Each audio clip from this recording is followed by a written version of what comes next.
Bismillahirrahmanirrahim. Assalamualaikum warahmatullahi wabarakatuh. Selamat datang di channel Algebra Crew. Pada video kali ini kita akan membahas tentang metode pembuktian.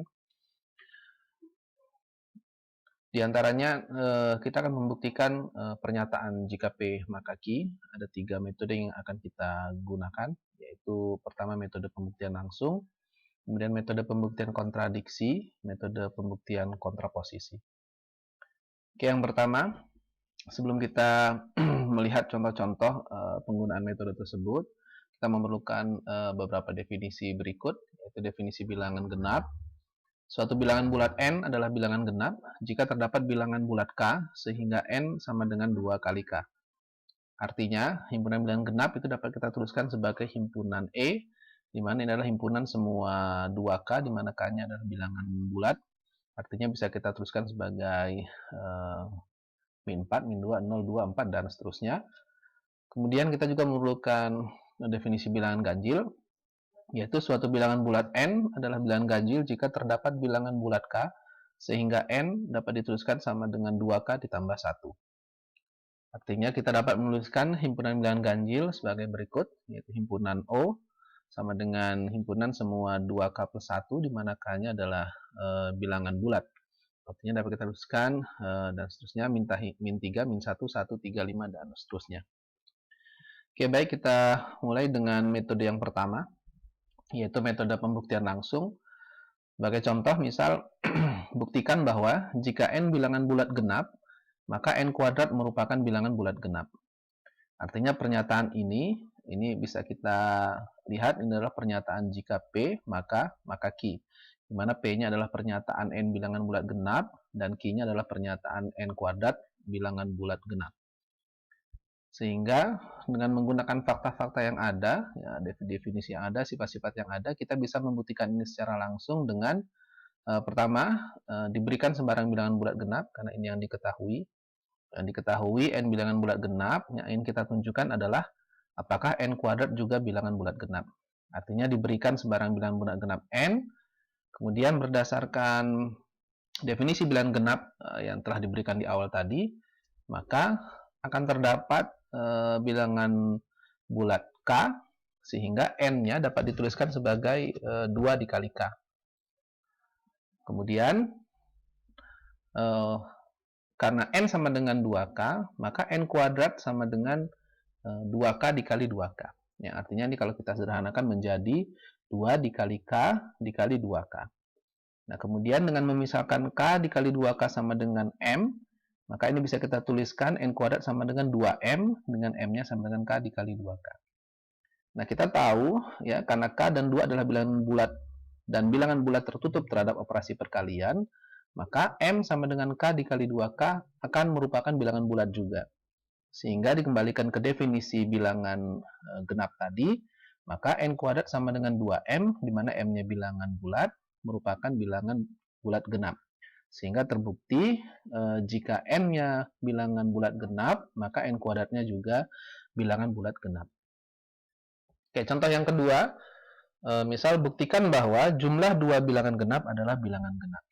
Nah, dengan cara yang sama, ini kita diketahui 2 bilangan genap jumlahnya, ya, kemudian akan kita tunjukkan dia genap. Artinya, kalau kita ambil sembarang 2 bilangan genap, sebut saja m dan n, maka kita akan menunjukkan apakah m ditambah n itu nanti merupakan bilangan genap juga.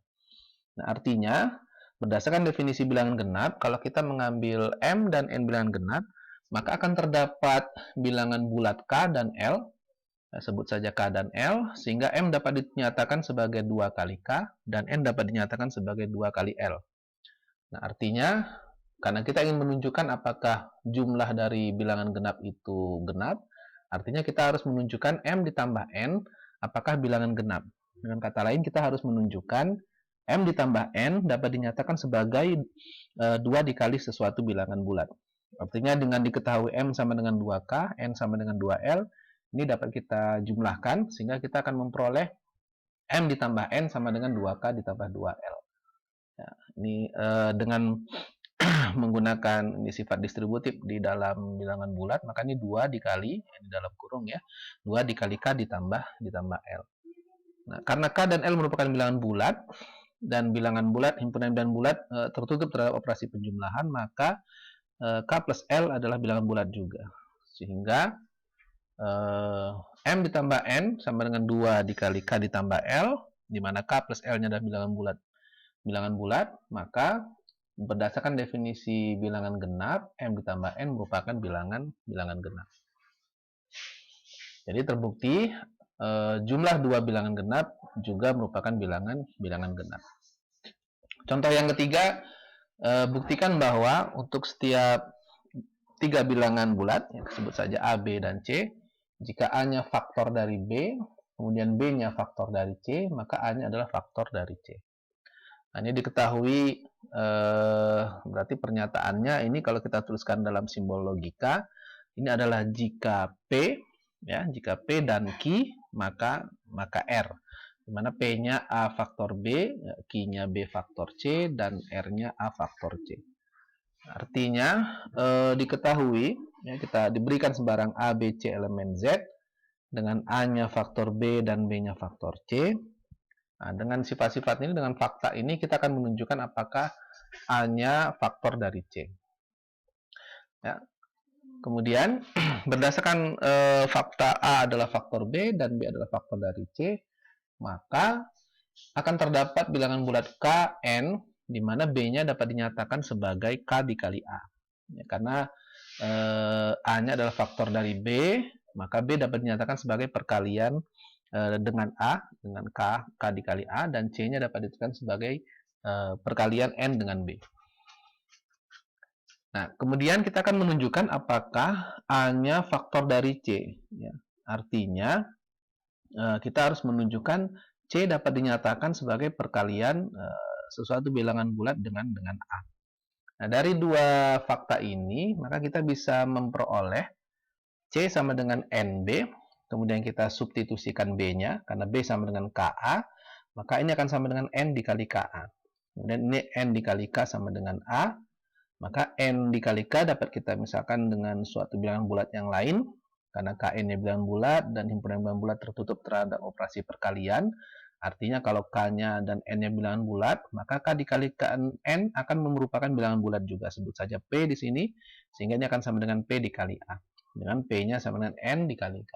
Maka dari sini kita lihat C akan sama dengan P dikali A, di mana P-nya bilangan bulat. Ini artinya apa? Ini artinya adalah A merupakan faktor dari C. Ya, dengan kata lain, kita peroleh ini tadi, karena Z-nya tertutup terhadap operasi perkalian, jadi P sama NK, P-nya juga bilangan bulat, maka C dapat dituliskan sebagai P dikali A dengan P-nya bilangan bulat, sehingga terbukti A merupakan faktor dari C. Oke, berikutnya contoh keempat. Misal, buktikan bahwa untuk setiap dua bilangan bulat AB, A dan B memiliki sisa yang sama jika dibagi dengan bilangan bulat positif N, jika dan hanya jika A dikurang B habis dibagi N. Nah, pernyataan jika dan hanya jika dapat Anda lihat kembali. Bisa menyimak video-video sebelumnya di dalam kalimat ada kata penghubung, ada disjungsi, konjungsi, implikasi, biimplikasi, dan seterusnya. Kita lihat di sini pernyataan ini adalah pernyataan biimplikasi, jika dan hanya jika. Kita tahu bahwa P jika dan hanya jika Q itu akan ekivalen dengan jika P maka Q dan jika Q maka P. Artinya untuk membuktikan contoh keempat ini, untuk membuktikan pernyataan ini, kita harus membuktikan dua arah. Ya, kita harus membuktikan di mana ini pernyataan yang sebelah kiri, ini P, dari sini sampai sini. Jika dan hanya jika pernyataan yang di kanan ini, Q, kita harus menunjukkan jika yang kiri ini, jika P maka Q, dan kita harus menunjukkan jika Q maka P. Artinya, bukti ini harus kita tunjukkan dari dua arah, yaitu dari kiri ke kanan. Artinya akan diketahui A dan B-nya bilangan bulat, kemudian memiliki sisa yang sama jika dibagi dengan bilangan bulat positif N. Kita harus menunjukkan A min B-nya habis dibagi N. Ya, akan dibuktikan jika AB memiliki sisa yang sama jika dibagi dengan bilangan bulat positif N, maka A min B-nya habis dibagi N. Nah, dari fakta ini, maka karena A dan B-nya memiliki sisa yang sama jika dibagi dengan bilangan bulat positif N, maka akan terdapat bilangan bulat, sebut saja KLS, sehingga A-nya ini dapat dinyatakan sebagai K dikali N ditambah S, dan B-nya juga dapat dinyatakan sebagai L dikali N ditambah S. Ya, karena ini pembaginya bilangan bulat N, dan sisanya memiliki sisa yang sama, di mana S-nya ini adalah sisa pembagiannya. Dari fakta yang diketahui, A dan B memiliki sisa yang sama jika dibagi N. Nah, dari situ kita peroleh, karena kita ingin menunjukkan apakah A min B-nya habis dibagi N, berarti ini tinggal kita kurangkan saja A dengan B, maka A min B sama dengan KN plus S dikurang LN ditambah S. Maka ini kalau kita sederhanakan, S min S jadinya 0, sehingga tersisa KN min LN, sehingga ini dapat kita tulis sebagai K min L dikalikan dengan N. Karena K dan L-nya bilangan bulat, maka K min L juga bilangan bulat, sebut saja P, sehingga sama dengan P dikali N. Nah, dari sini kita lihat A min B sama dengan P dikali N. Artinya kan A min B habis dibagi N, gitu ya. A min B habis dibagi N. Nah, dengan kata lain, terbukti A min B habis dibagi N jika diketahui A dan B dibagi N memiliki sisa yang sama. Oke, itu bukti dari arah kiri ke kanan. Berikutnya, kita akan buktikan dari arah kanan ke kiri, artinya diketahui A min B habis dibagi dengan bilangan bulat N, akan kita tunjukkan A dan B memiliki sisa yang sama jika dibagi dengan N. Nah, misalkan S1 adalah sisa yang diperoleh jika A dibagi N, dan S2 adalah sisa yang diperoleh jika B dibagi oleh N.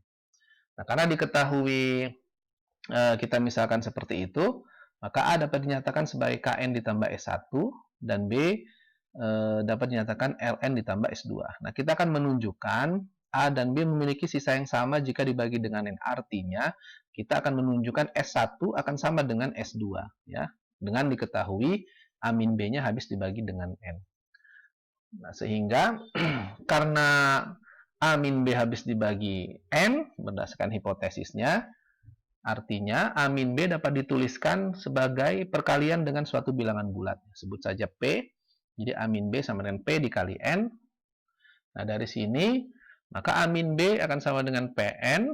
Kemudian, ini sama-sama kita tambahkan dengan B, kedua ruas. Jadi A sama dengan B ditambah PN. Karena tadi B kita misalkan dengan LN ditambah S2.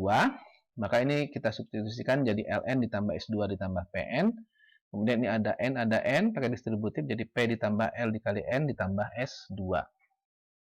Nah, karena jika A dibagi N, maka hasilnya tunggal, ya, diperoleh S1 sama dengan S2. Artinya dari sini, karena tadi kita tuliskan A, itu sama dengan KN ditambah S1, ya, maka ini S2 akibatnya harus sama dengan 1, ya, harus sama dengan 1. Karena pembagian bilangan A dengan N itu harus tunggal. Jadi S2 ini harus sama dengan 1 agar ini pernyataan ini bernilai benar. Akibatnya terbukti bahwa A dan B memiliki sisa yang sama jika dibagi dengan N. Nah, dari kedua pembuktian arah itu tadi, dari kiri ke kanan dan kanan ke kiri, maka terbukti pernyataan bahwa untuk setiap AB bilangan bulat, ya, bilangan bulat AB, di mana A dan B-nya memiliki sisa yang sama jika dibagi dengan bilangan bulat positif N. Ini jika dan hanya jika A min B-nya habis dibagi N. Oke, selanjutnya kita akan membahas tentang metode pembuktian yang kedua, yaitu metode pembuktian kontradiksi. Langkah-langkah yang akan kita gunakan, yang pertama adalah kita misalkan pernyataan dari implikasi tersebut, ya, kita misalkan negasi dari pernyataan yang akan dibuktikan bernilai benar. Kemudian dengan langkah-langkah yang logis, dengan fakta-fakta yang ada, dengan sifat-sifat yang ada, kita tunjukkan bahwa pemisalan akan menimbulkan suatu kontradiksi. Sehingga terakhir kita akan membuat kesimpulan bahwa pernyataan yang akan dibuktikan bernilai benar. Oke, sebagai contoh, misal buktikan bahwa hasil kali dua bilangan ganjil adalah bilangan ganjil. Nah, artinya ini diketahui apabila untuk sembarang dua bilangan ganjil, kita akan menunjukkan apakah perkaliannya juga bilangan ganjil. Nah, dengan menggunakan metode kontradiksi, maka apabila diberikan sembarang bilangan ganjil A dan B, nah, berdasarkan definisi bilangan ganjil, maka akan terdapat bilangan bulat K dan L, sehingga A dapat dinyatakan sebagai 2K ditambah 1 dan B sama dengan 2L ditambah 1. Nah, kita akan menunjukkannya dengan metode kontradiksi. Artinya, yang ingin kita tunjukkan tadi adalah A ditambah B itu adalah bilangan A dikali B, ya, ini hasil kali. A dikali B adalah bilangan ganjil. Nah, dengan menggunakan metode kontradiksi, maka kesimpulan yang ingin kita tunjukkan akan kita gunakan negasinya. Ya. Jadi andaikan hasil kali A dan B adalah bilangan genap. Nah, sehingga kita andaikan A dikali B adalah bilangan genap, maka berdasarkan pengandaian ini, maka A dikali B akan, karena diketahui A sama dengan 2K plus 1, B-nya 2L plus 1, sehingga ini menjadi 2K tambah 1 dikali 2L ditambah 1. Ini kalau kita sederhanakan menjadi 4KL ditambah 2K ditambah 2L tambah 1. Ini 2-nya bisa kita keluarkan, jadi 2 dikali 2KL dikali K dikali L tambah 1. Nah, di mana 2KL ditambah L ini adalah bilangan bulat semua, sehingga ini dapat kita tuliskan sebagai bilangan bulat P, ya, di mana P-nya sama dengan ini. Nah, sehingga ini bentuknya akan menjadi 2P ditambah 1. Nah, dari sini terlihat kontradiksi, ya, terlihat kontradiksi. Karena A dan B bukan bilangan genap. Dari sini kita lihat A dan B itu dapat dinyatakan sebagai 2P ditambah 1. Dan ini adalah definisi dari bilangan ganjil. Sehingga karena ini terjadi kontradiksi, maka pengandaian yang kita ambil ini adalah salah. Ya. Sehingga yang benar adalah haruslah A dikali B bilangan genap. Sehingga terbukti perkalian dua bilangan ganjil adalah bilangan ganjil. Kemudian metode pembuktian kontraposisi. Contoh, ya, di mana untuk membuktikan pernyataan ini di contoh ke-6 ini, kita tahu kontraposisi ini adalah jika kita punya suatu implikasi, pernyataan implikasi jika P maka Q, maka nilai kebenarannya akan ekivalen dengan kontraposisinya, yaitu jika bukan Q maka bukan P, atau jika negasi Q maka negasi P. Artinya untuk menyatakan, untuk membuktikan apabila kita punya bilangan bulat M dan N, jika M ditambah N bilangan genap, maka M dan N bilangan ganjil, atau M dan N bilangan genap. Sehingga pernyataan jika P maka Q ini dapat kita buktikan dengan membuktikan jika negasi Q maka negasi P. Artinya, dengan menggunakan pembuktian kontraposisi, kita mengasumsikan M dan N ini bilangan genap, ya, bilangan M bilangan ganjil dan N bilangan genap. Kemudian akan kita buktikan M dan N-nya bilangan ganjil, ya. Jadi negasi dari pernyataan ini adalah M ditambah N bilangan genap, sedangkan negasi dari M dan N bilangan ganjil atau M dan N bilangan genap adalah M bilangan ganjil dan N bilangan genap. Sehingga karena M bilangan ganjil dan N bilangan genap, berdasarkan definisi bilangan ganjil dan genap, maka M dapat dinyatakan sebagai 2K ditambah 1, dan N dapat dinyatakan sebagai 2 kali L, di mana K dan L-nya adalah bilangan bulat. Oleh karena itu, M ditambah N akan berbentuk 2K tambah 1 tambah 2L. Ini kita sederhanakan, nanti kita akan peroleh akan sama dengan 2P ditambah 1, dengan P-nya sama dengan K ditambah L. Nah, dari sini kita lihat, M ditambah N ini berbentuk 2P ditambah 1, dan ini adalah definisi bilangan ganjil. Nah, dengan kata lain, karena K dan L bilangan bulat, maka P-nya juga adalah bilangan bulat, sehingga M ditambah N sama dengan 2P plus 1 ini adalah bilangan ganjil. Sehingga terbukti untuk setiap bilangan bulat Mn, jika M plus N-nya bilangan genap, maka M dan N-nya bilangan ganjil, atau M dan N-nya bilangan genap. Oke, sebagai penutup, contoh yang ketujuh, kita akan menunjukkan atau membuktikan pernyataan ini dengan menggunakan 3 metode yang sudah dijelaskan sebelumnya, sehingga nanti terlihat perbedaannya. Kita akan buktikan bahwa jika n bilangan ganjil, maka 5n min 3 merupakan bilangan genap. Oke, yang pertama kita akan menggunakan metode pembuktian langsung. Artinya diberikan sebarang bilangan ganjil n, berdasarkan definisi bilangan ganjil, maka n dapat dituliskan sebagai 2k plus 1, di mana k-nya sebarang suatu bilangan bulat k.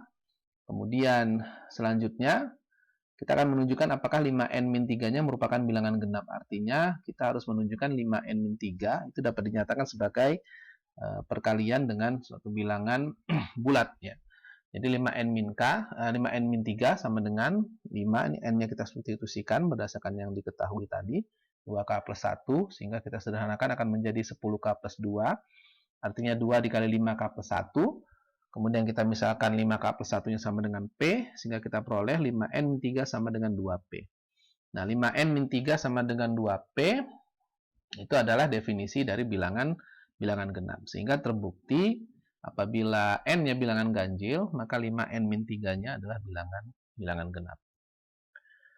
Oke, dengan metode yang kedua, kita akan melihat perbedaannya dengan menggunakan metode kontraposisi. Andaikan 5n min 3 bukan bilangan genap. Ya, tadi kan pernyataannya n bilangan ganjil, kemudian 5n min 3 bilangan genap. Nah, kita akan membuktikan jika 5n min 3 bukan bilangan genap, maka n-nya bukan bilangan ganjil. Nah, andaikan 5n min 3 bukan bilangan genap, artinya 5n min 3 bilangan ganjil. Nah, berdasarkan definisi bilangan ganjil, maka 5n min 3 itu dapat dituliskan sebagai 2k plus 1, ya, untuk suatu bilangan bulat k. Nah, dari sini, maka kita akan memperoleh n-nya akan sama dengan 5n dikurang 4n. Ya, kita tahu n itu adalah 5n dikurang 4n. Kemudian 4n ini kita menggunakan manipulasi aljabar ya di sini. Jadi ini min 3 plus 3 min 4. Ini arahnya nanti kita supaya bisa menggunakan yang ini 2k plus 1 ini ya. Jadi supaya muncul suku 5n min 3. Jadi berdasarkan fakta yang benar ini n sama dengan 5n min 3. Kemudian supaya 5n min 3 dapat kita substitusikan menjadi 2k plus 1. Sehingga ini harus kita munculkan min 3 ya, supaya jadi 0 kita tambahkan lagi dengan 3. Sehingga ini jadinya sama dengan 5n min 3 dikurang 4n plus 3. Nah, sehingga 5n dikurang 3 dapat kita ganti dengan 2k plus 1. Jadi 2k plus 1 dikurang 4n ditambah 3. Jadinya 2k min 4n plus 4 sama dengan 2. Karena kelipatan 2, ini bisa dikeluarkan 2 di k min 2n plus 2. Sehingga k min 2n plus 2 ini adalah bilangan bulat, ya, di mana n-nya bulat, k-nya bulat, dapat kita ganti dengan p, sehingga sama dengan 2 dikali p. Nah, n sama dengan 2 kali p, ini artinya adalah n merupakan bilangan genap, ya, merupakan bilangan genap. Sehingga terbukti apabila 5n min 3 bukan bilangan genap, maka n-nya juga bukan bilangan ganjil, ya, artinya n-nya bilangan genap. Ya, jadi terbukti karena n-nya sama dengan 2p, maka n-nya merupakan bilangan genap. Artinya bentuk kontraposisinya ini bernilai benar, sehingga pembuktian soal yang di awal yang ingin kita tujukan terbukti benar. Artinya jika 5n dikurang 3 merupakan bilangan ganjil, maka terbukti n-nya bilangan genap. Oke, metode yang terakhir, ya, kita bedakan nanti metode kontradiksi. Kita asumsikan n-nya bilangan ganjil dan 5n min 3 bilangan ganjil. Jadi kita pernyataan jika n bilangan ganjil maka 5n min 3 bilangan genap. Nah, ini kita dengan menggunakan metode kontradiksi yang ingin kita simpulkan, kita ambil negasinya. Nah, karena n-nya bilangan ganjil, maka berdasarkan definisi bilangan ganjil, n ini dapat dituliskan sebagai 2k plus 1 untuk suatu bilangan bulat k. Maka 5n min 3, ya, karena ini yang kita tunjukkan, maka 5n min 3 akan dapat ditulis sebagai 5 dikali 2k plus 1 min 3. Sehingga ini jadi 10k plus 2, 2 kali p. Ya. Sehingga dari sini terlihat, ternyata 5n min 3 sama dengan 2p itu adalah bilangan genap, ya. Karena K-nya bilangan bulat, kita peroleh P-nya juga bilangan bulat, sehingga 5N-3 sama dengan 2P ini bilangan genap. Sehingga menimbulkan kontradiksi. Menimbulkan kontradiksi. Karena pengandaian tadi jadinya salah. Sehingga terbukti bahwa jika N bilangan ganjil, maka 5N-3 merupakan bilangan genap. Baik, demikian penjelasan tentang metode pembuktian. Metode pembuktian dengan pembuktian langsung, dengan kontradiksi dan kontraposisi. Apabila ada saran dan kritik serta pertanyaan, dapat Anda tuliskan di kolom komentar. Mohon maaf atas kekurangan. Terima kasih atas perhatiannya. Saya akhiri. Wassalamualaikum warahmatullahi wabarakatuh.